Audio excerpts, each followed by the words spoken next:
सभी बंधुओं को वंदना घोष का नमस्कार।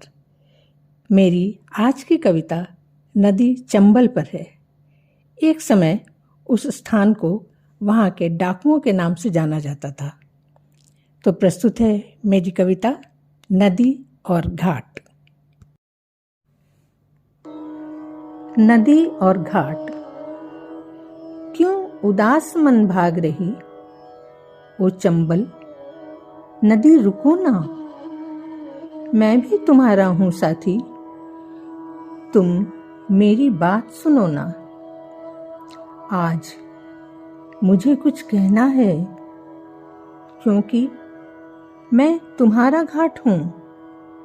तुम गतिशीला और मैं स्थिर, पर एक विस्तृत विस्तार हूं।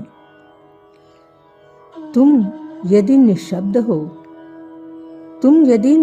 हो, तो मैं तुम्हारा कथाकार हूं, क्योंकि मैं तुम्हारा घाट हूं। विंध्याचल के जनापाव की बेटी तुम उतरी, लहराती हुई छोटी सी धार तुम। चरय बहती सतत चलते रहना, यही शुभ मंत्र ले चलती रही तुम। तुम्हें चरमणवती नाम मिला, क्योंकि तुम्हारे किनारे पशुओं की बलि दी गई थी। जल हुआ था लोहित तुम्हारा।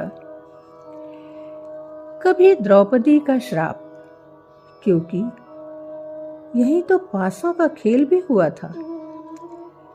तुम ऋषियों के श्राप से शापित, पर यह क्या तुम्हारा दोष था? मैं भी तो इन सब का साक्षी हूं, क्योंकि मैं तुम्हारा घाट हूं। मानव की पुत्रियों को दिए गए गर्व से सभी नदियों के नाम, पर चंबल तुम अकेली रहीं, अलग रहीं, परित्यक्ता सी। तभी तो चंबल का जंगल डाकुओं की पावन भूमि रही। पर मैं तो जानता हूं, गंगा यमुना से अधिक स्वच्छ और परिष्कृत हो तुम।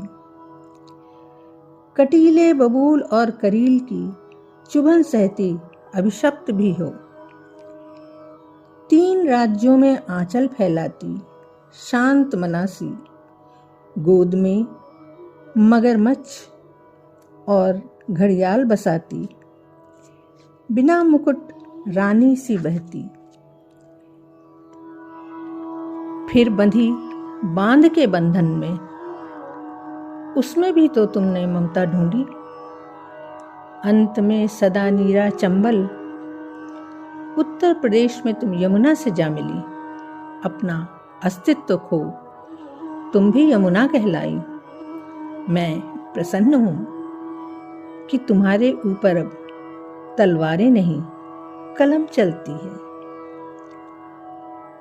अलविदा। अब तक मैं तुम्हारा सूत्रधार था। अलविदा चंबल, अब तुम यमुना की धार हो, और अब मैं नहीं, तुम्हारा घाट हूं। धन्यवाद।